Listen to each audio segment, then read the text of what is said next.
Abra comigo, por favor, Daniel, capítulo 9, versos 1 a 3.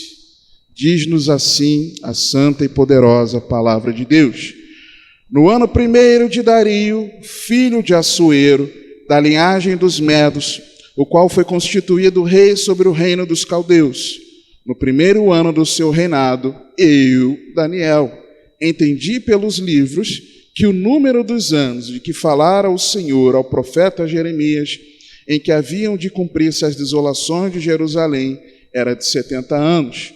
E eu dirigi o meu rosto ao Senhor Deus, para o buscar com oração e súplicas, com jejum e saco e cinza. Você pode se assentar, por favor. Queridos, nesse mês de janeiro, nós temos meditado na nossa escola bíblica sobre a importância de nós termos um devocional avivado, fervoroso. Estamos vendo sobre reavivando o devocional. E eu comecei falando com os irmãos, no primeiro dia, com base em Daniel, no capítulo 5, de que Daniel era alguém que tinha a resposta que o mundo precisava, e essa resposta, ela era confrontadora, inclusive. Mesmo em meio a um ambiente mergulhado na idolatria, no pecado, com todas as facilidades disponíveis, ele era alguém que fazia a diferença e tinha a resposta que o mundo procurava. Não é que ele simplesmente se intrometia, mas o mundo precisava dessa resposta, a Babilônia, e o procurava. Por quê? O texto fala que sobre ele repousava o Espírito de Deus. Então, nós, como igreja, nesse tempo, nesse sistema do mundo que é a Babilônia, precisamos dar a resposta que o mundo precisa, e essa resposta é Jesus Cristo. E quando damos essa resposta? Quando nós estamos cheios do Espírito Santo. Em Daniel, o Espírito repousava. Em todo verdadeiro cristão, ele habita. E todo aquele que busca ao Senhor, num devocional diário, o Espírito Santo o enche. É simples assim. E o que Daniel fazia na sua vida comum, cotidiana, que marcava essa diferença nele, a ponto do próprio Deus testemunhar sobre Daniel, testemunhar sobre a santidade dele e sobre a sua sabedoria, conforme nós vimos no profeta Ezequiel? É porque Daniel lia a Bíblia e fazia a oração. Isso. Aquilo que a gente tem que fazer todo dia, ler a Bíblia e fazer a oração. É isso? É isso. É o fogo compartilhado. É o mesmo fogo da palavra que ilumina a nossa mente, é o mesmo fogo na oração que aquece o nosso coração. E que não deveríamos ficar nessa disputa, tem que ler a Bíblia, porque se não ler, não sei o quê. E a pessoa despreza a oração. Aí o outro, não, tem que orar, e despreza a palavra. Está errado.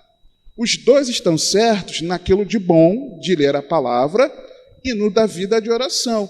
Mas nós vimos semana passada vários textos de que o conhecimento bíblico não nos esfria. Vimos isso claramente aqui, espero que você tenha entendido isso. E vimos outros textos mostrando de servos de Deus que oravam e liam a palavra, textos que nos incentivavam a orar e a meditar na palavra. Dentro desse entendimento, de que ser avivado pela meditação bíblica, pela vida de oração, é ser tocado por esse fogo compartilhado, é ser avivado pela vida de oração e pela meditação bíblica. Nesse entendimento é que nós vamos ver hoje como ler a Bíblia. Como ler a Bíblia. Mas antes, como é que anda a nossa leitura? Importante nós refletirmos. Numa pesquisa chamada Retratos da Leitura, de 2029/2020, vou ler aqui algumas informações para a gente entender como é que anda a nossa leitura. Segundo a Agência Brasil, a pesquisa Retratos da Leitura aponta que brasileiros estão lendo menos, inclusive os de maior nível de escolaridade e classe social. É um senso comum de que quanto maior a escolaridade, mais apegado à leitura a pessoa é. Só que a pesquisa estava indicando que mesmo os que têm uma escolaridade mais avançada têm lido cada vez menos. Talvez você repare na sua vida, puxa, eu lia mais há 5 anos atrás, há 10 anos atrás, há 15 anos atrás. Talvez você perceba isso na sua própria vida. Pode ser, tá? Segundo o portal Guia-me, também mencionando essa pesquisa, comentando sobre a mesma pesquisa, além da Bíblia, em torno de 35%, os livros religiosos, com 22%, também são líderes de leitura no Brasil. Então, a Bíblia e os livros religiosos são campeões de leitura no Brasil. Especialmente para o público acima de 30 anos, que dá preferência aos livros sobre a fé. É a realidade. Jovem, muitas vezes, não dá tanto valor assim ao conhecimento daquilo que nos conduz a Deus. E ainda, segundo a pesquisa, essa mesma pesquisa, o que dificulta a leitura? Falta de tempo para 47% dos leitores, e essa falta de tempo é meio mambembe, sabe? Nós vamos ver daqui a pouquinho. Mas é o que pelo menos a pessoa responde. E 34% de não leitores. Para quem tem o hábito de ler, o que impede a leitura é a falta de tempo, 47%. Para quem não tem o hábito de ler, o que impede a leitura também é a falta de tempo. 28%, me parece que os não leitores estão sendo mais honestos. Eu não leio, 34% deles estão dizendo que não leem porque não tem tempo. Agora, quem tem o hábito de ler está usando mais desculpa do que aquele que não tem o hábito de ler. 28% dos não leitores não leem mais porque não gostam. É simples assim. Eles falam, por que eu não leio? Porque eu não gosto de ler. E 14% porque não tem paciência, segundo as respostas. 19% afirmam ler muito devagar, isso acontece também. 13% se queixam de falta de concentração. E 1 a cada 10 pessoas não compreende a maior parte do conteúdo. Pode ser que você esteja encaixado em alguma dessas coisas aqui. Na sua organização do dia, você não encontra tempo, ou você não gosta de ler, né? Ou você não tem paciência para a leitura, ou você acha, pela falta do hábito da leitura, que você lê muito devagar, ou você não consegue se concentrar com os ruídos, o ambiente, todo o frenesi que anda a nossa vida, ou você seja aqui 1 a cada 10 pessoas que não compreende o que você lê. Então, talvez a sua dificuldade na meditação da palavra seja por algum desses motivos aqui ou uma combinação desses. E a pesquisa aponta que a Bíblia segue sendo o livro mais lido no Brasil. Uma outra pesquisa, essa já é uma pesquisa americana, Lifeway Research, segundo lá o portal Guia-me, apenas 32% dos evangélicos que frequentam... Aqui, lembrando que quando eu cito aqui essas informações evangélicos, não é que eu nos rotule de evangélicos, tá? Mas é que a sociedade convenciona que somos evangélicos, né? Somos discípulos de Cristo, é simples assim. Então, 32% dos evangélicos que frequentam a igreja regularmente, que congregam, né, têm o hábito de ler a Bíblia todos os dias, ou seja, 1/3 daqueles que congregam têm o hábito da leitura bíblica lá nos Estados Unidos. Outros 27% leem algumas vezes por semana. Um grupo menor, 12%, lê apenas uma vez por semana. 11%, talvez essa uma vez por semana seja no culto, né? Só um parênteses aqui. Eu já fiz isso, irmãos. Eu passei um tempo na minha vida que eu só lia a Bíblia nas meditações, na leitura do culto. Falo isso com vergonha, mas não vou mentir, já fiz isso. 11% algumas vezes por mês. E 5% uma vez por mês. Isso aqui é na ceia. Já até sei o texto, 1 Coríntios 11, no dia da ceia. Uma vez por mês lê a Bíblia, é na ceia. Só vai no dia de ceia e na leitura da ceia, aí abre, né, para fazer parte da liturgia. Só pode. E outros 12% admitem que raramente ou nunca leem a Bíblia. E isso é muito triste. Eu já vou falar mais à frente sobre isso. Frequentadores da igreja, e pessoas que congregam, né? Não, na verdade é frequentador, porque nem todo mundo que frequenta congrega. É muito diferente. Entre 50 e 64 anos, tem maior probabilidade de ler a Bíblia todos os dias do que adultos com menos de 50 anos. Ou seja, os da melhor idade leem mais Bíblia do que os mais novos. Interessante isso. Muito interessante. Isso vai mostrando uma tendência de um certo desprezo que os mais jovens têm com a palavra de Deus, que os mais antigos não têm. Graças a Deus. Aqueles que frequentam a igreja 4 vezes por mês ou mais, tem maior, ou seja, pelo menos uma vez por semana, tem maior probabilidade de ler diariamente do que aqueles que têm menor frequência. Ou seja, quem congrega acaba sendo incentivado a ler a palavra. Quantas vezes eu ouço relatos de irmãos que por alguma pregação ou algum ensino que ouviu aqui, a pessoa chegou em casa para ler todo aquele livro, todo aquele contexto, todas as referências, e aí ela seguiu na leitura dela. Para a glória de Deus isso, né? Independente do irmão que estivesse aqui pregando ou ensinando, já ouvi relatos sobre isso. Entre os fiéis que dizem ler a Bíblia todos os dias, 51% pensam nas verdades bíblicas durante o dia. Irmãos, foi isso aqui que Deus me passou esse bizu aqui para eu me manter livre da pornografia. Porque quanto mais eu me lancei na leitura, na meditação da palavra, mais eu pensava nas verdades da palavra, menos eu pensava na pornografia, até que quando eu vi, eu não acessava mais, não desejava mais acessar. Por quê? Porque essa verdade impregnou a minha mente.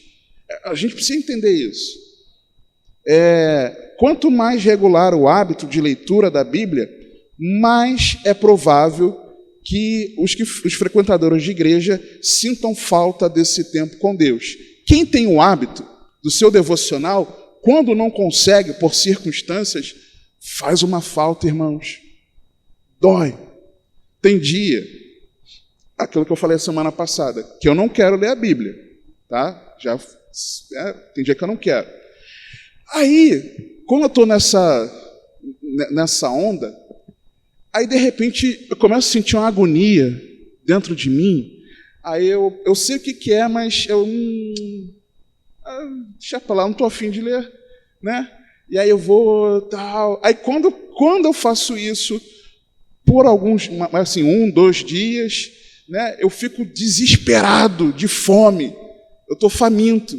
Faz falta, irmãos. É igual você congregar. Quanto mais você congrega, mais você deseja congregar. Quanto menos você congrega, menos você sente falta de estar com os irmãos. É a mesma coisa. E aí, irmãos, com a Covid-19, tem um relatório que diz que, eu só consegui essa referência lá fora, 26 milhões de pessoas pararam de ler a Bíblia regularmente durante o surto aí da Covid-19. E esse declínio pode estar relacionado à queda na frequência dos cultos. Muita gente. É muita gente. Aí eu pergunto, isso é falta de tempo ou prioridade? Quem se arrisca? Chegou a hora das perguntas.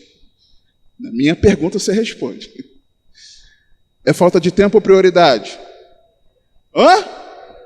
Prioridade. É isso, irmãos. Sabe como é que nós sabemos? E por que nós não fazemos? É isso. Se a semana tem 168 horas e utilizamos em torno de 56 horas dormindo, 40 horas trabalhando, 42 horas de alimentação, juntando toda a alimentação ao longo do dia, família e lazer, o que fazemos com as demais 30 horas? temos mais lazer, temos mais trabalho, temos mais qualquer outra coisa, mas menos tempo para nossa vida devocional. É falta de prioridade, irmãos. Eu sei disso, por experiência pessoal. Lendo 3 ou 4 capítulos por dia, ou 3 capítulos cada dia da semana e 5 aos domingos, se nós usarmos cerca de 12 a 30 minutos, nós conseguimos ler a Bíblia todos os dias, irmãos. E ter lido toda a Bíblia ao longo de um ano. É possível.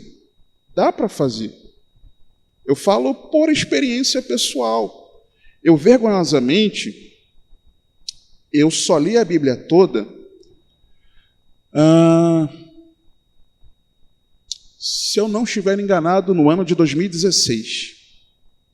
Até então, com 16, 17 anos de caminhada, eu nunca tinha lido a Bíblia toda.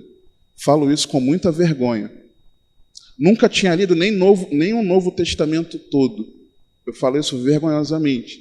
E para maior vergonha, eu já era ordenado ao ministério pastoral. Vergonhosamente.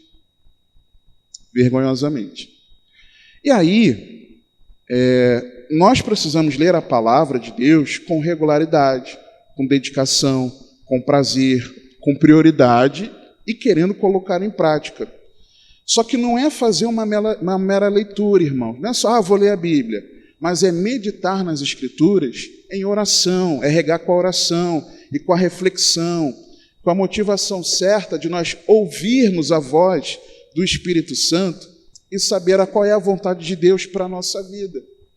Irmãos, Deus não poderia ter simplesmente ordenado que a sua palavra ela fosse transmitida oralmente e não que fosse escrita. Ele não poderia ter feito isso. Mas desde Moisés, Deus mandou escrever a Bíblia, irmãos. Foi Deus que mandou escrever. Deus usou em torno de 40 pessoas, 40 servos deles, de diferentes características, de diferentes nacionalidades, de diferentes atividades, né? Para que, em diferentes épocas, né, em torno de um espaço muito grande de tempo que ela foi escrita, para quê? Cada um escrevendo um pouco, uma porção da palavra, e ela foi sendo organizada. Para quê? Para que ela chegasse a nós, preservada aos dias de hoje, para que nós soubéssemos como vivermos para a glória de Deus, encontrando o caminho da salvação. Foi Deus que quis deixar um livro. O livro de Deus foi escrito por Ele para nós lermos. Então, quando nós não queremos ler a palavra, nós estamos falando para Deus, Deus, eu sei mais sobre a minha própria vida do que o Senhor. Se o Senhor deixou para eu ler, eu não quero ler. Tudo para mim é prioridade, menos ler o que o Senhor quer que eu leia. Foi Deus que quis deixar para nós lermos. E aí, eu quero falar algumas abordagens que são um pouco equivocadas na leitura.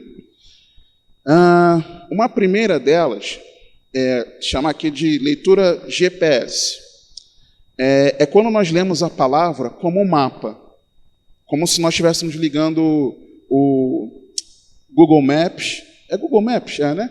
Ou o Waze, né? Para os motoristas. Para quê? Para dizer onde trabalhar, com quem casar, que carro eu vou comprar, como fazer o meu casamento feliz, como resolver o problema A, problema B, problema C. Às vezes, o cristão, ele só abre a Bíblia para saber o que fazer pontualmente naquela situação da sua vida. É uma leitura ansiosa, porque você fica ali naquela ansiedade de encontrar qual é a resposta para você conseguir aquilo. E não deveríamos ler a Bíblia por isso. Não é o correto. Ainda que a palavra nos traga princípios para um trabalho, como você trabalhar, como você cuidar do casamento, como você se portar na vida, na sociedade, a Bíblia não foi escrita para isso. Uma segunda abordagem equivocada na nossa leitura é quando nós temos uma leitura como fábulas. Como assim? eu brigava muito com Rosana com a questão do ministério infantil, não aqui especificamente, mas também, inclusive, mas por onde nós já congregamos, de que as tias do infantil, ou tio, né, quando tem tio, só ensinam histórias isoladas. Daniel, por exemplo, só fala de Daniel que orava 3 vezes por dia na cova dos leões, isoladamente. Ou dos amigos dele que foram para a fornalha por não querer adorar a estátua. Coisas isoladas. Ou pega Abraão era amigo de Deus. Ou pega Sansão o fortão do cabelão. Coisas assim isoladas, histórias isoladas. Vou pegar aqui a história da criação. Vou pegar a história disso, daquilo outro. Eu vou pegar aqui um milagre de Jesus. A mulher que tocou na orla das vestes do Senhor. Coisas isoladas. E aí, o que acaba acontecendo?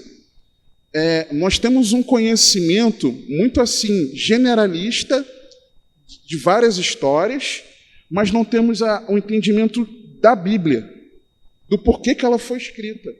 Isso está errado, irmãos. Ler como coleção de histórias que não estão conectadas, mas individualmente tem um propósito, trazendo uma lição moral. É errado isso. Está errado. Histórias que não se comunicam, né? Elas se comunicam, mas quem repassa a história não repassa as histórias se comunicando, né? Se intercomunicando. É uma leitura parcial que tira a lição de cada história, mas não vê o todo. Também não está correto. Uma outra leitura, chamada de uma leitura calorosa, é aquele dia que você está com muita vontade de ler a Bíblia, e aí você lê, medita na palavra, você tem uma experiência maravilhosa na leitura, teus olhos se enchem de lágrimas, você chora, teu coração se enche de alegria, você tem uma experiência maravilhosa, calorosa com a palavra. Mas é uma experiência subjetiva. Você se lembra daquele dia que você teve aquela experiência da leitura daquele texto. Mas o que você aprendeu naquele texto? Não lembro. Então, tem alguma coisa errada nisso também. Querer ser estimulado, sentir o impulso, mas não trazer um aprendizado para a sua vida. Eu estou muito triste, eu vou ler a palavra, a Bíblia vai me alegrar, vai me dar uma injeção de ânimo, eu vou sair saltitando, porque a palavra de Deus fala poderosamente. Aí você lê um texto que te coloca para cima, né? Oh, glória, maravilha, e tal. Tá, mas o que você aprendeu daquilo? Que lição que você tirou daquela leitura para a sua vida? Nada, só te deixou animado. É equivocado também. É uma leitura espumosa, que acha muitos textos lindos, mas não os torna mais sábio. Vários exemplos, irmãos. Vários exemplos. Uma outra leitura, uma outra abordagem equivocada, uma abordagem mal-humorada. Nós temos aqui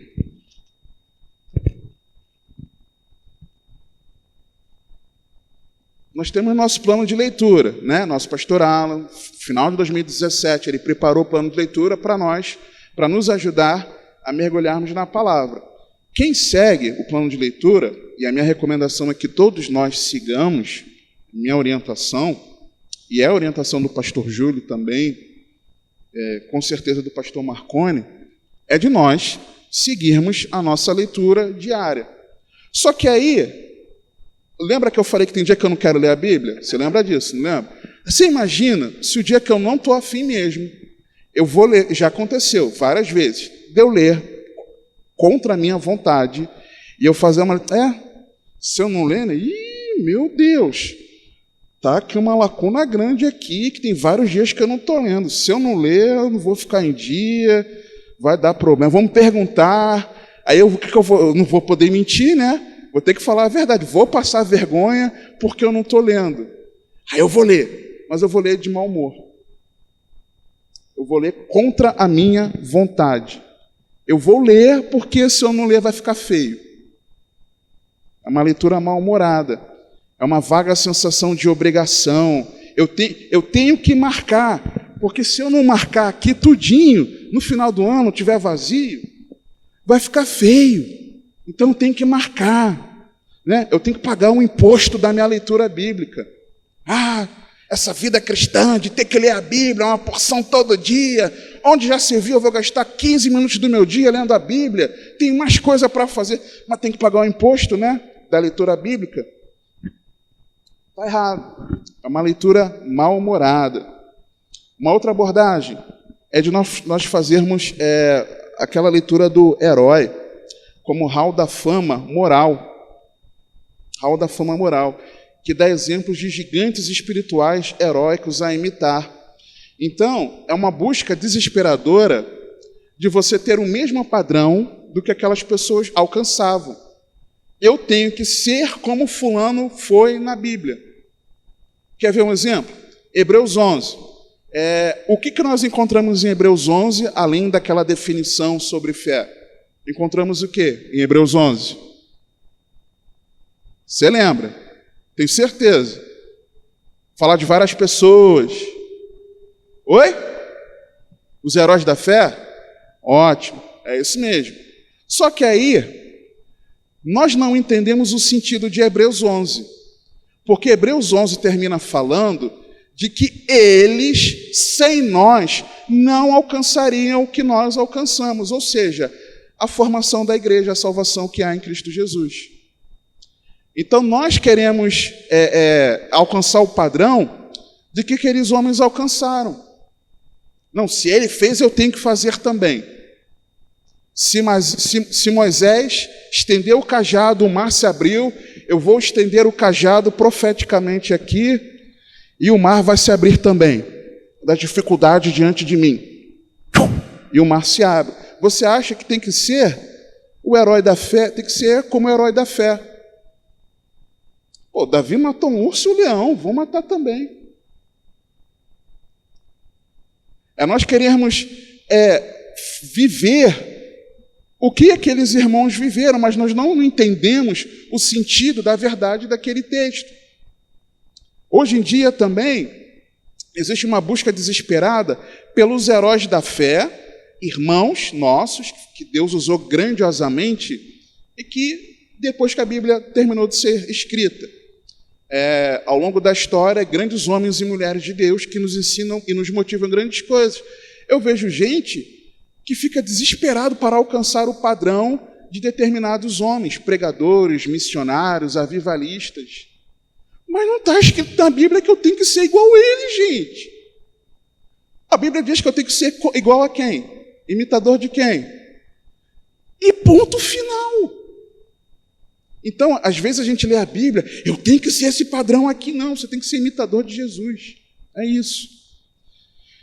Uma outra leitura equivocada, abordagem de regras, né? Em busca de ordens para obedecer, para reforçar o senso de superioridade. Né? Uma leitura meio farisaica, olhando, você lê a Bíblia para você fazer medição em relação ao outro. Você se sentir superior daquilo que pode e não pode, porque a Bíblia diz assim, você é muito... É uma leitura desse jeito que vai te levar a uma frieza do amor. Porque você vai querer impor algo sobre a vida do teu irmão, se metendo na vida do outro, né? Sem essa autoridade de o fazer, que nenhum pastor tem, por exemplo, e você quer, porque você, não, a Bíblia aqui... Eu já tive que mediar situações de pessoas assim. Uma pessoa querer confrontar a outra numa situação que totalmente falta de sensibilidade, gerou atrito entre essas pessoas. Aparentemente houve perdão, mas a amizade linda que essas pessoas tinham se perdeu. Por quê? Porque a pessoa tentou impor regras sobre a vida do irmão em Cristo. Uma outra última leitura aqui, uma abordagem equivocada, é a doutrinária. De que sentido? A pessoa quer ter base bíblica para poder ir para o confronto, para debater com o outro. Tem gente que gosta de um debate com um colega de trabalho, com o familiar, com o vizinho. Tem gente que gosta de debate com o pastor, irmãos. Quer debater a Bíblia com o pastor.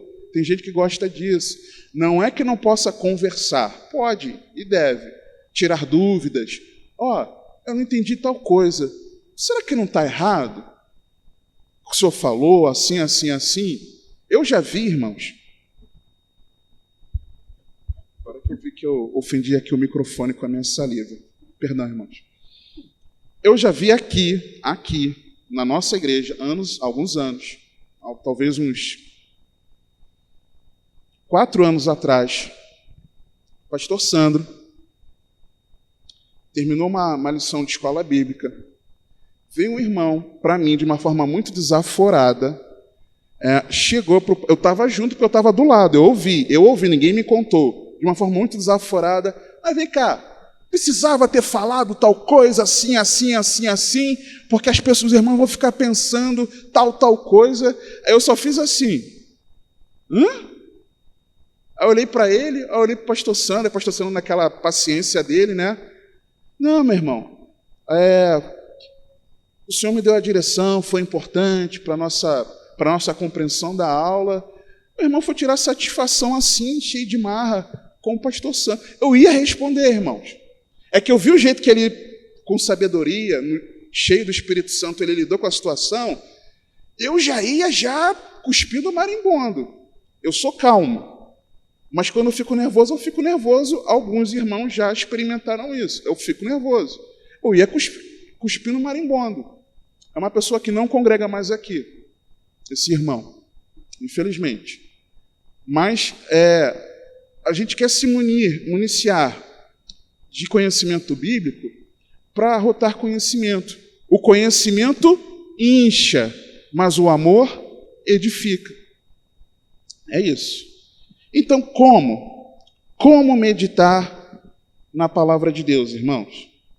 Como? Daniel 9, versículo 2, claramente está escrito isso.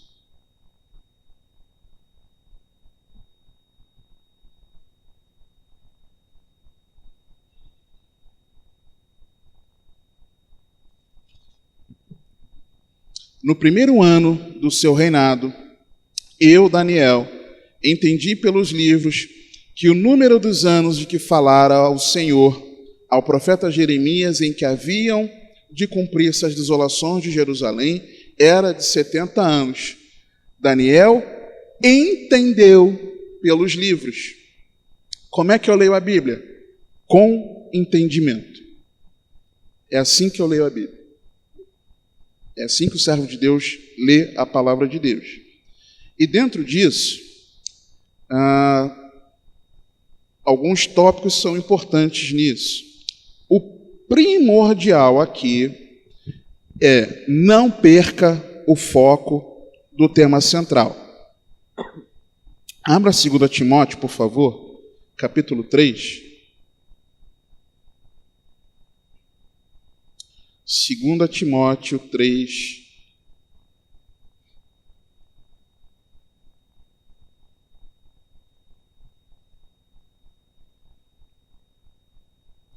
Versos 14 e 15.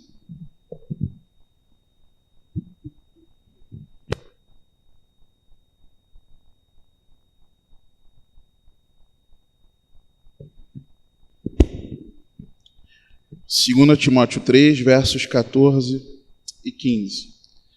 Tu, porém, permanece naquilo que aprendeste e de que foste inteirado, sabendo de quem o tens aprendido, e que desde a tua meninice sabes as sagradas Escrituras, que podem fazer-te sábio para a salvação pela fé que há em Cristo Jesus.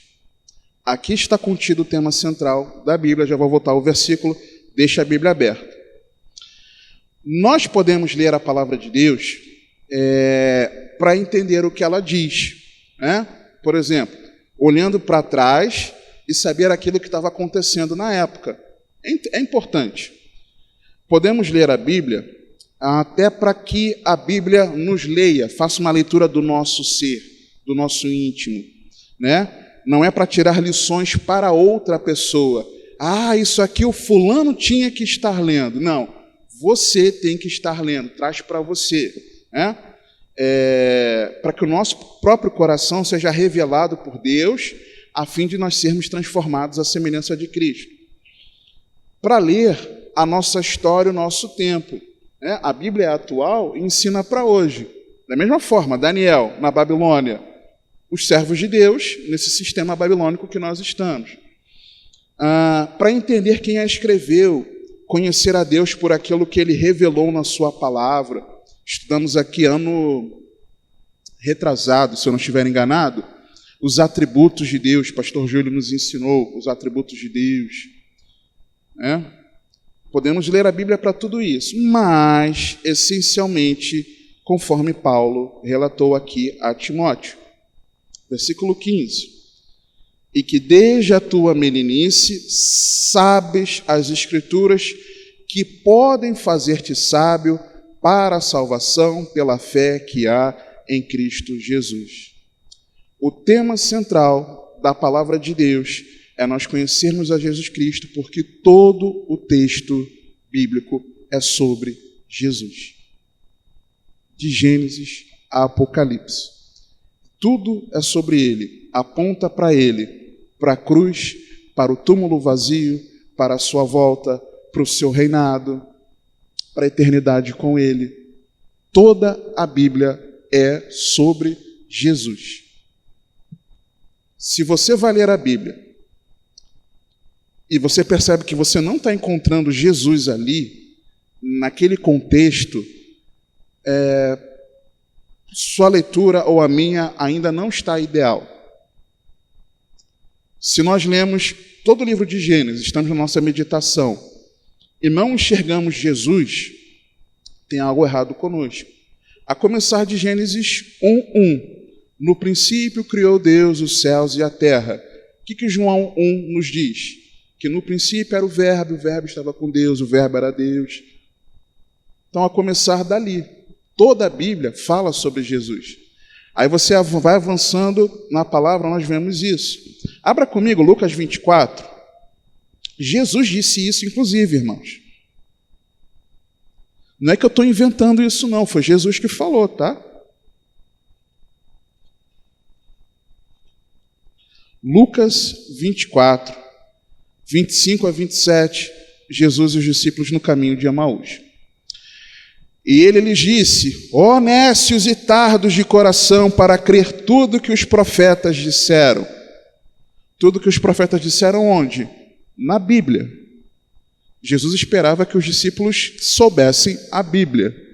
Porque nós temos uma distorção de achar assim, Paulo era muito culto, de fato. Pedro, ele era indouto, mas não é que ele não conhecia as Escrituras. Ele não era mestre na palavra, mas ele lia a Bíblia também. E os discípulos menos cultos, vamos dizer assim, Jesus esperava que eles conhecessem. Por quê?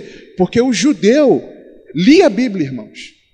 É da cultura deles lerem as Escrituras, independente da classe social. Porventura, não convinha que o Cristo padecesse estas coisas e entrasse na sua glória? E começando por Moisés e por todos os profetas, explicava-lhes o que dele se achava em todas as Escrituras, todas. Todo o Antigo Testamento fala sobre Jesus. Quem falou? Jesus. E nos Evangelhos? Será que o Antigo Testamento, Jesus é o tema central. E nos Evangelhos? Você sabe que né? Porque é o Evangelho de Jesus. Mas vamos ver João 20? João 20, 30. João 20, 30 a 31. Jesus, pois, operou também em presença de seus discípulos muitos outros sinais que não estão escritos neste livro. Estes, porém, foram escritos para que creiais que Jesus é o Cristo, o Filho de Deus, e para que crendo tenhais vida em seu nome. Ok. Antigo Testamento sobre Jesus. Os Evangelhos sobre Jesus. E o livro de Atos? Atos, só você avançar talvez uma página aí na tua Bíblia. Atos 1, de 1 a 3. Fiz o primeiro tratado, ó Teófilo, isso é Lucas falando sobre o Evangelho de Lucas, acerca de tudo que Jesus começou não só a fazer, mas a ensinar, até o dia em que foi recebido em cima, depois de ter dado mandamentos pelo Espírito Santo aos apóstolos que escolhera, aos quais também, depois de ter padecido, se apresentou vivo com muitas provas infalíveis, sendo visto por eles por espaço de 40 dias e falando das coisas concernentes ao reino de Deus. E aí vem, continuando o texto, quando Jesus fala sobre o derramamento do Espírito Santo. O que ele está falando? O primeiro eu escrevi para que tivessem certeza de Jesus. E eu estou continuando a escrever nesse mesmo intuito. Só que no Evangelho segundo Lucas, ele escreveu sobre a vida e o ministério de Jesus. No livro de Atos dos Apóstolos, ele escreveu sobre o agir do Espírito Santo por meio da igreja do Senhor Jesus. E nas epístolas? 1 João, capítulo 5.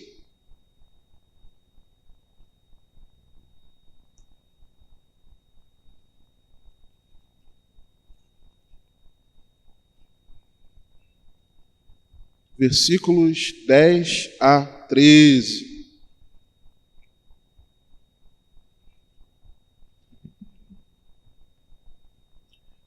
Quem crê no Filho de Deus, em si mesmo tem o testemunho.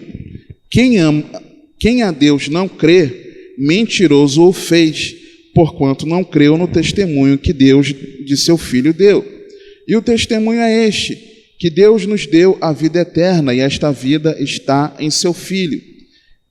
Quem tem o Filho, tem a vida. Quem não tem o Filho de Deus, não tem a vida. Estas coisas vos escrevi, os que credes no nome do Filho de Deus, para que saibais que tendes a vida eterna e para que creiais no nome do Filho de Deus.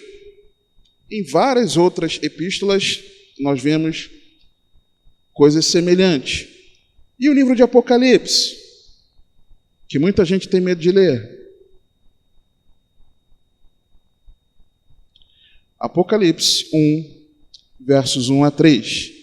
Revelação de Jesus Cristo, a qual Deus lhe deu, para mostrar aos servos as coisas que brevemente devem acontecer, e pelo seu anjo as enviou e as notificou a João, seu servo, a qual testificou da palavra de Deus e do testemunho de Jesus Cristo e de tudo o que tem visto.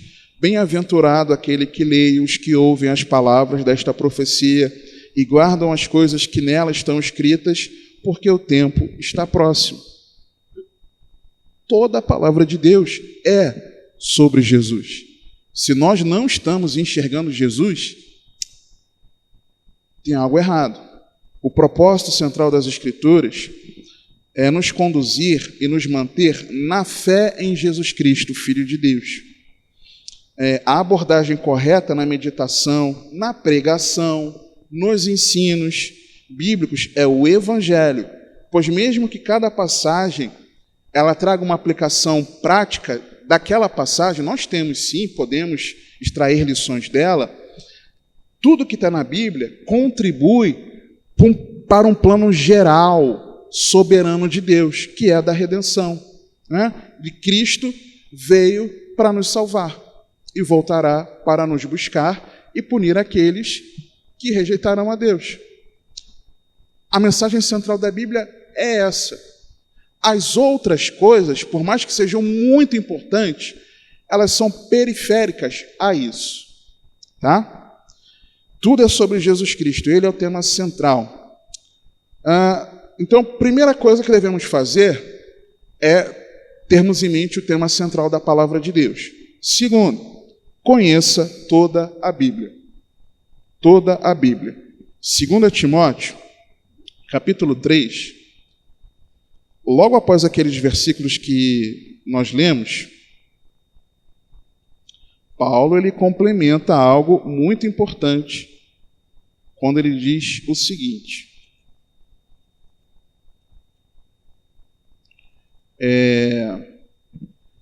toda a Escritura é divinamente inspirada e proveitosa para ensinar, para repreender, para corrigir, para instruir em justiça, para que o homem de Deus seja perfeito e perfeitamente instruído para toda a boa obra. Mas nessa época, quando Paulo escreveu a Timóteo, não existia ainda o Novo Testamento registrado como Escritura Sagrada. Eles não sabiam que estavam escrevendo como Escritura Sagrada. Negativo, sabiam sim, tá? Sabiam sim. Onde está escrito isso, por exemplo? No capítulo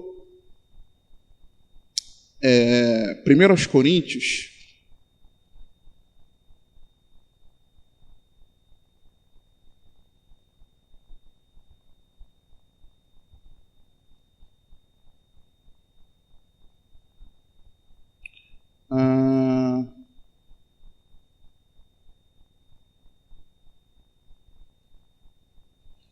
capítulo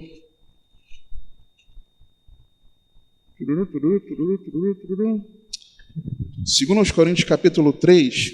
2 Coríntios, capítulo 3.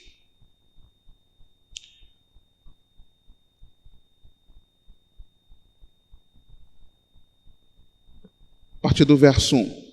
Porventura começamos outra vez a louvar-nos a nós mesmos?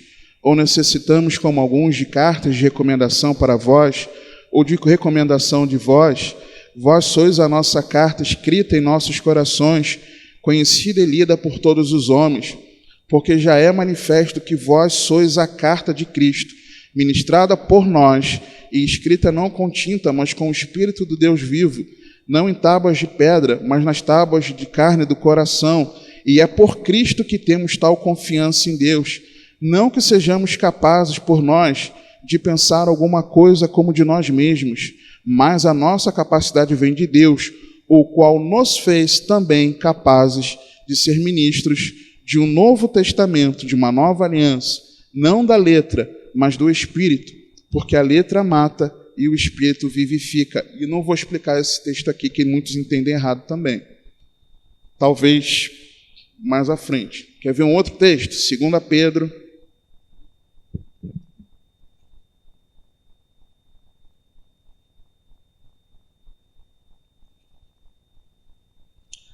2 Pedro, capítulo 3, versículo 1. Amados, escrevo-vos agora esta segunda carta, em ambas as quais desperto com exortação o vosso ânimo sincero, para que vos lembreis das palavras que primeiramente foram escritas pelos santos profetas e do nosso mandamento, os apóstolos do Senhor e Salvador. Ou seja, o nosso escrito como apóstolo está no mesmo pé de igualdade do que as escrituras no Antigo Testamento. Aí mais à frente, no versículo 16, 15, e tende por salvação a longanimidade de nosso Senhor, como também o nosso amado irmão Paulo vos escreveu, segundo a sabedoria que lhe foi dada, falando disto como em todas as suas epístolas, ou seja, Pedro lia as epístolas de Paulo, entre as quais há pontos difíceis de entender, que os indoutos e inconstantes torcem, e igualmente as outras escrituras para a sua própria perdição. O que ele está falando? Os escritos de Paulo são escritura sagrada. Então os apóstolos já sabiam que o Espírito Santo estava os usando para escrever parte das escrituras sagradas. Então, conheça toda a Bíblia. Não medite em versículos isolados, textos isolados. Leia toda a Bíblia. Leia um livro inteiro. É importante para o nosso crescimento. Terceiro, ore. Não apenas ore pelos motivos de oração, pedidos de oração, mas ore pela leitura. Salmo 119. Salmo 119,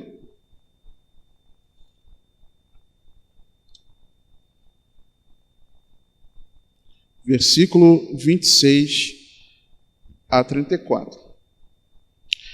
Eu te contei os meus caminhos, e tu me ouviste. Ensina-me os teus estatutos. Ou seja, ele está orando a Deus para que Deus o ensine a palavra. Então, como é que eu medito na palavra? Pedindo para que o Espírito Santo me revele a palavra.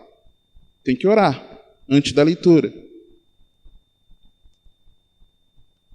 Faz-me entender o caminho dos teus preceitos, assim falarei das tuas maravilhas. A minha alma consome-se de tristeza, fortalece-me segundo a tua palavra. Desvia de mim o caminho da falsidade e concede-me piedosamente a tua lei. Escolhi o caminho da verdade, propus-me seguir os teus juízos. Apego-me aos teus testemunhos, ó Senhor, não me confundas. Correrei pelo caminho dos teus mandamentos, quando dilatares o meu coração. Ensina-me, ó Senhor, o caminho dos teus estatutos, e guardá-lo-ei até o fim.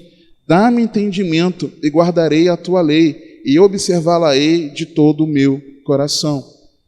Tem que orar. Tem que orar para que Deus revele a palavra. E tem que orar depois para que essa verdade seja implantada em nós. Então, ore antes da leitura, para o correto entendimento, e após a leitura, para que essas verdades sejam implantadas no teu coração. Uma quarta orientação aqui sobre como ler a Bíblia com entendimento. Reflita sobre o texto, Deuteronômio capítulo 6.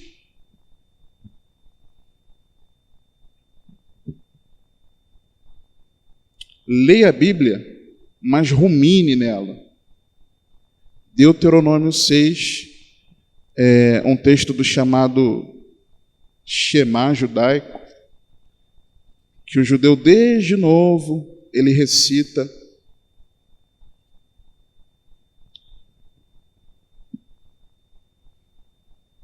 Vamos ler a partir do 4. Deuteronômio 6, 4. Ouve, Israel, o Senhor nosso Deus é o único Senhor.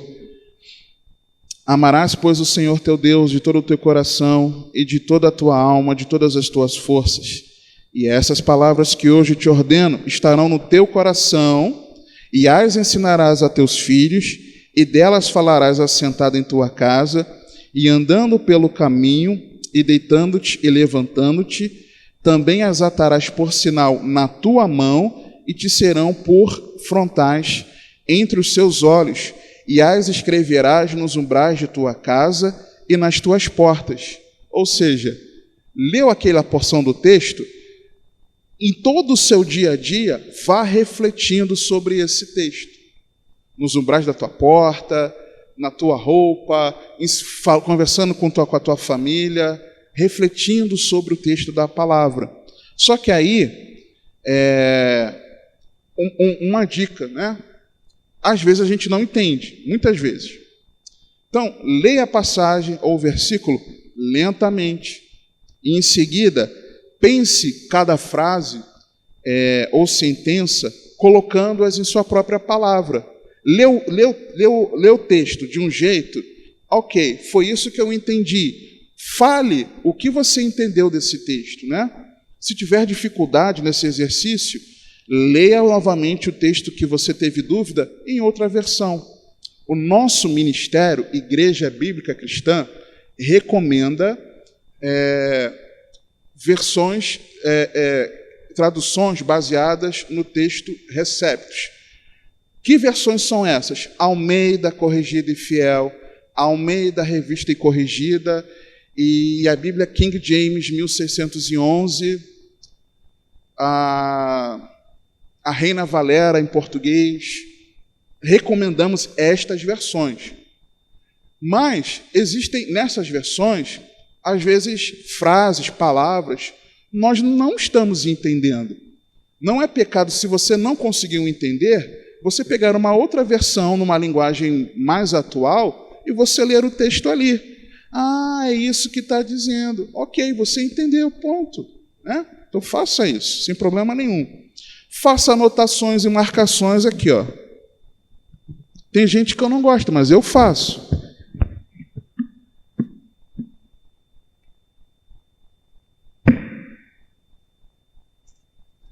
Eu marco ela, pinto o versículo, escrevo do lado, sem dó. Eu faço isso. Ah, eu não gosto. Tá bom. Se você não gosta porque você acha que está ferindo o sagrado, tem um caderninho e anote do lado no caderninho. Isso vai fazendo você crescer na palavra, tá? Uma quinta verdade sobre como ler a Bíblia com entendimento. Olhe o contexto histórico e cultural. Vamos para Atos. Atos capítulo 2. Essas informações que eu estou passando aqui para vocês, eu considero importante compartilhar lá no nosso grupo da igreja, e eu vou compartilhar com os irmãos a respeito disso aqui, com as referências, para o nosso crescimento, para a glória de Deus. Atos capítulo 2, versículos 22 a 36. Pedro aqui, olha como é que Pedro conhecia a Bíblia, tá? E às vezes a gente se equivoca. Pedro, ele vai explicar de que os discípulos estavam sendo acusados de estarem bêbados de manhã. Eles falando em línguas, aquele mover de Deus. E ele vai explicar que não, que isso era o que foi prometido por Joel, e ele declara e tal, está se cumprindo em nós. E aí, a partir do versículo 22, ele começa a mostrar que Jesus é o Filho de Deus, era o Messias prometido. Para não ler todo o texto aqui, ele vai pontuando algumas coisas.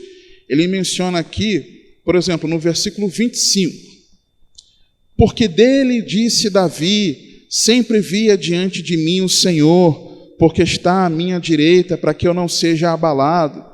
Por isso se alegrou o meu coração, e a minha língua exultou, e ainda a minha carne há de repousar em segurança. Ele vai fazendo uma contextualização da Bíblia como um livro histórico.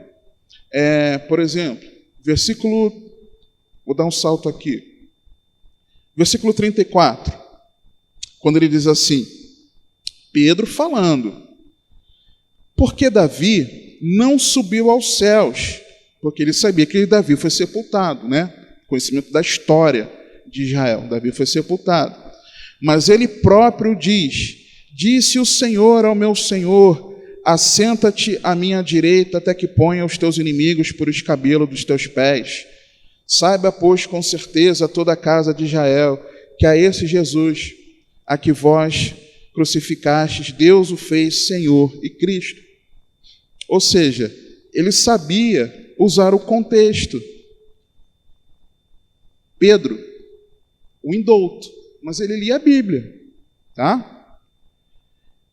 Então é importante nós sabermos quem, o que, porquê, quando, onde, como, né? É importante.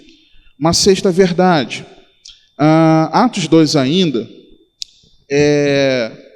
lembra que eu comentei que ele identificou do que se tratava aquele acontecimento que estavam chamando eles de bêbado?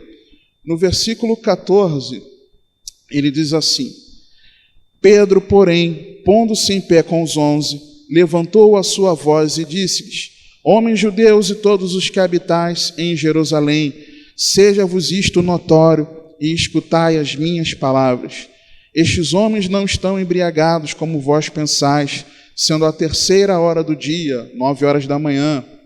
Mas isso é o que foi dito pelo profeta Joel.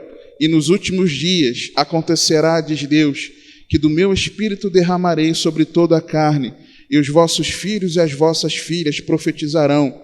Os vossos jovens terão visões, os vossos velhos sonharão sonhos. E também do meu espírito derramarei sobre os meus servos e sobre as minhas servas naqueles dias e profetizarão.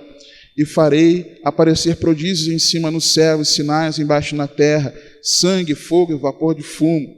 O sol se converterá em trevas e a lua em sangue, antes de chegar o grande e glorioso dia do Senhor. e acontecerá que todo aquele que invocar o nome do Senhor será salvo. O que Pedro está fazendo? Quando ele leu Joel, e o Espírito Santo foi revelando a eles, e Jesus foi falando com eles, ensinando eles, ele se lembrou que quando eles receberam o derramar do Espírito Santo, ele foi para Joel e identificou qual era a ideia central do tema de Joel 2. É o quê? O derramamento do Espírito. E ele foi além. Lá em Joel diz que é o grande e terrível dia do Senhor, o retorno depois do derramar do Espírito Santo, inaugurando os últimos dias. Mas como é que ele se refere aqui? O grande e glorioso dia. Ele identificou a ideia central do texto.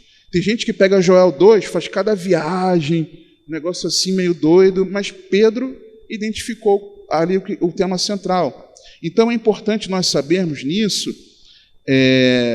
que a palavra de Deus ela comunica grandes ideias, né? O que o autor gostaria de dizer para os leitores originais?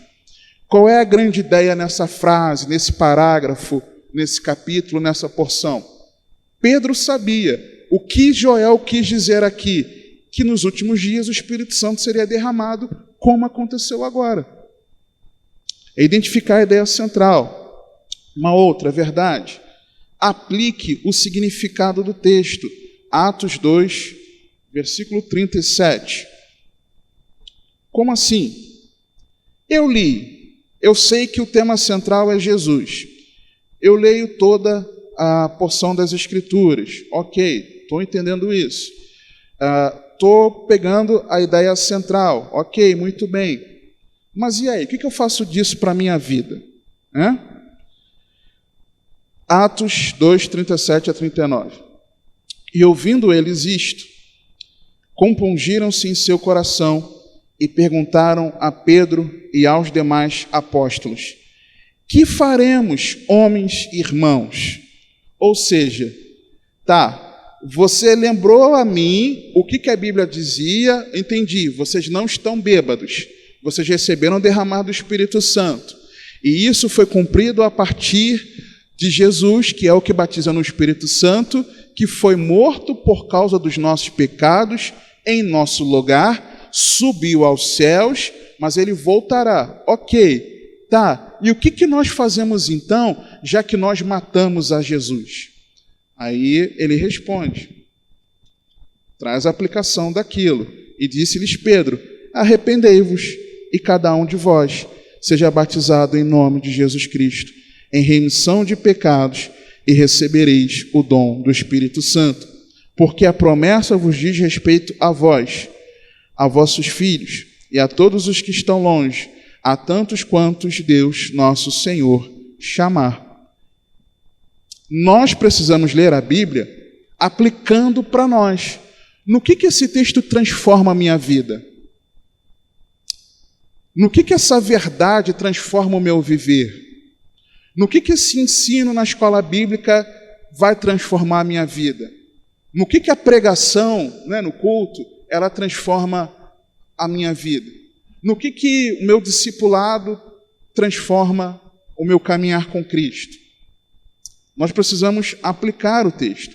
A Bíblia, ela é um livro eterno, divino, e ela tem princípios que nós aplicamos em todos os textos para a nossa caminhada com o Senhor. Mesmo que eles tenham uma interpretação lá de antigamente, são verdades que nós aplicamos aqui para o nosso dia. Por exemplo, olha como os pregadores aqui na nossa igreja usam textos do Antigo Testamento para pregar e trazer aplicação para os nossos dias. Pastor Marconi faz muito isso. Evangelista Ailton fez isso no último domingo. Pastor Júlio fez isso na última pregação dele aqui, antes dele entrar de férias. Eu, por vezes, faço. Outros pregadores fazem também. Por quê? Porque por mais que seja uma aplicação lá atrás, imediata para o leitor, Deus fez com que essa verdade da palavra fosse preservada até os nossos dias, porque nós temos muito a aprender na palavra. Então nós precisamos responder conforme Deus vai falando conosco por meio das Escrituras e personalizar o significado disso para a nossa vida. Vocês já prestaram atenção que muitas vezes, eu não digo todas, mas muitas vezes quando antes de eu pregar ou ensinar, durante a oração, eu falo assim: Senhor, que teu Espírito traga aplicação individual para cada um. Por quê? Cada um tem uma vida.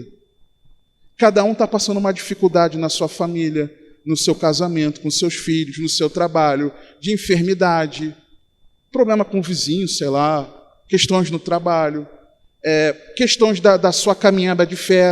Às vezes a espiritualidade está de um jeito, está precisando ser levantado. Cada um é de um jeito. A verdade, o pregador pregou o texto, mas quantas vezes os pregadores já ouviram isso? Pastor Marconi já deve ter ouvido isso também.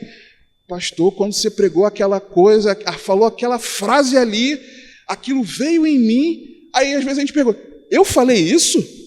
Falou?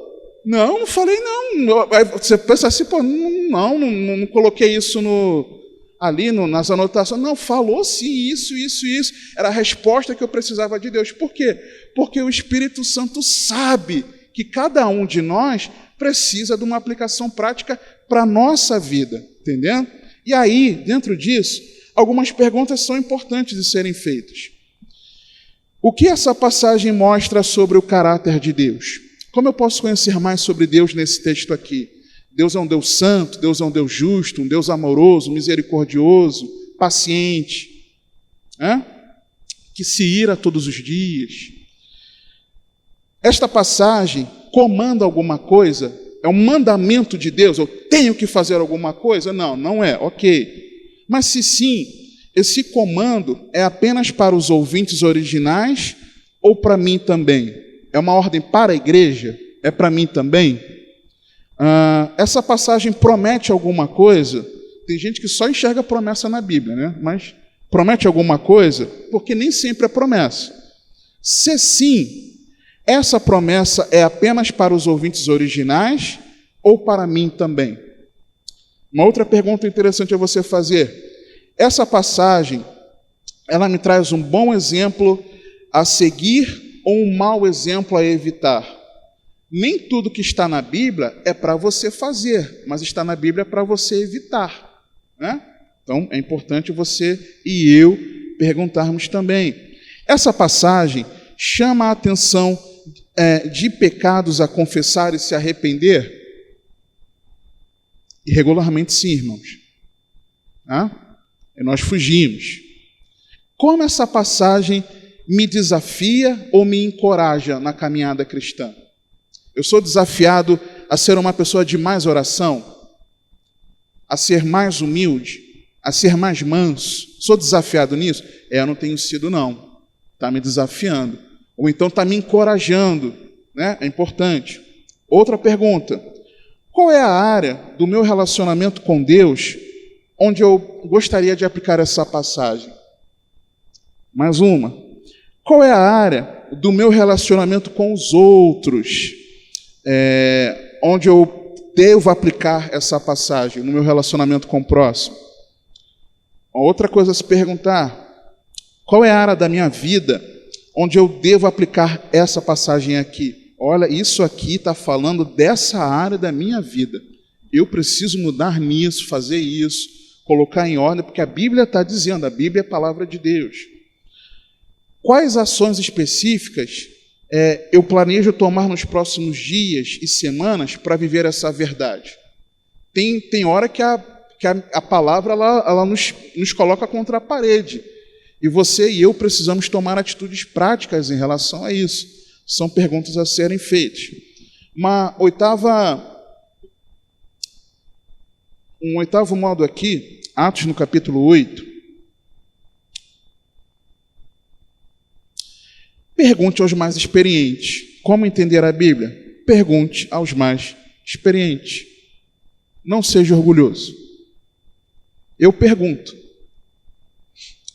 para os meus irmãos. Pergunto. Versículo Atos 8, do 26 em diante, não vou ler o texto todo, mas é aquela situação de que Filipe é enviado por Deus a ele ir para correr ali ao lado do eunuco. A partir do 29. E disse o Espírito a Filipe, a partir do 27. E levantou-se e foi, e eis que um homem etíope, eunuco, mordomo-mor de Candace, rainha dos etíopes, o qual era superintendente de todos os teus tesouros, e tinha ido a Jerusalém para adoração, regressava e, assentado no seu carro, lia o profeta Isaías, e disse o Espírito a Filipe: chega-te e ajunta-te a esse carro. E correndo Filipe ouviu que lia o profeta Isaías, e disse: entendes tu o que lês? E ele disse: como poderei entender se alguém não me ensinar? E rogou a Filipe que subisse e com ele se assentasse. Aí, avançando para o versículo 34. Ele faz a porção da leitura, né? E respondendo o eunuco a Filipe, disse: rogo-te, de quem diz isto o profeta? De si mesmo ou de algum outro? Então Filipe, abrindo a sua boca e começando nesta escritura, lhe anunciou Jesus. O eunuco não sabia. Perguntou a Filipe: me explica. É assim, irmãos. Nem tudo nós sabemos. E não é vergonha você perguntar. Amém? Não tenha vergonha. Por favor. 1 Timóteo 1. Busque aquilo que é prático para a fé. Irmãos, eu vou confessar uma coisa. Você tem o direito de me perguntar qualquer coisa na Bíblia. O pouquinho que eu possa ajudar, eu vou ajudar com muita alegria. Mas eu não tenho tido muita paciência para responder coisa que não é prática para a fé. Eu não tenho tido. Vou usar um exemplo bobo. Adão tinha umbigo?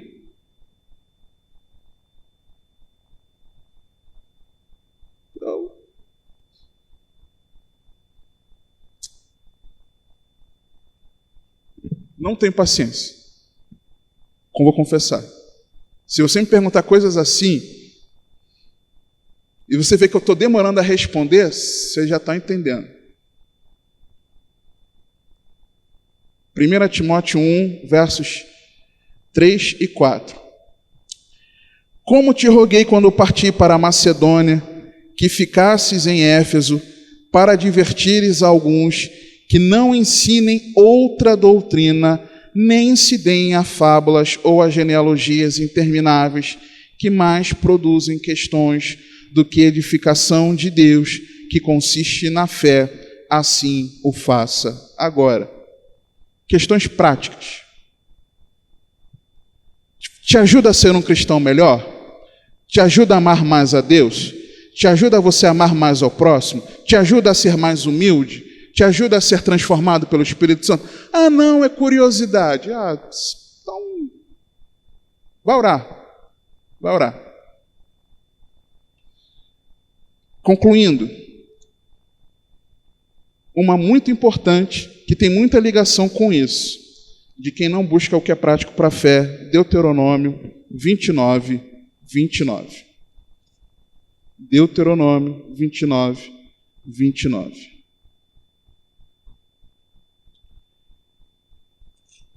Você sabe de cor, mas vamos ler.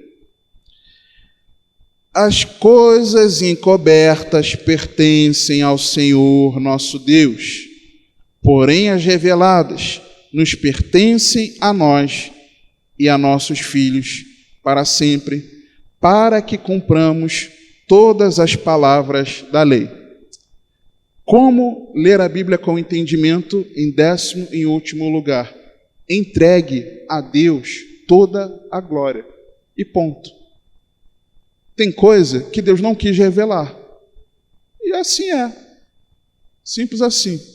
Amém? Eu vou disponibilizar esse material depois no nosso grupo, para que os irmãos leiam com calma, peguem as referências, para a glória de Deus. Vamos orar? Pai, te dou graças pelo teu povo, pela tua igreja, pelos meus amados irmãos. Te dou graças pela tua palavra que é santa, poderosa. Nos ajuda, Pai, a refletir nas tuas escrituras com entendimento. Ajuda-nos, Senhor, a guardarmos a verdade da tua palavra como ela deve ser, não como nós queremos. Ajuda-nos, acima de tudo, Pai, enxergar o tema central da Tua palavra, encontrarmos palavras de vida eterna, palavras de salvação, palavras que nos farão sábios, Senhor, para a salvação pela fé em Cristo Jesus. Ajuda-nos nas nossas dificuldades. Ajuda quando nós não queremos meditar na Tua palavra. Ajuda-nos quando nós não entendemos. Ajuda-nos quando nós achamos que entendemos muito, Pai, e com o coração inclinado ao pecado, queremos esfregar isso, Senhor, lançar isso em rosto das outras pessoas, ou dos nossos irmãos em Cristo, ou do nosso familiar, ou do vizinho, ou do colega de trabalho. Ajuda-nos a não fazermos assim, Pai, porque o conhecimento incha, mas é o amor que edifica. E tudo isso, Paizinho, seja para louvor, para glória e para a honra do Teu santo nome. Ajuda-nos a perseverarmos, ó Pai, nesse lugar da meditação na Tua palavra. E seja isso para o nosso crescimento, para que, habitando ricamente em nós a Tua palavra, sejamos cheios do Teu Espírito, juntamente com uma fervorosa vida de oração, que, se o Senhor permitir, nós meditaremos a respeito, Pai, para a glória e honra do Teu nome. Amém.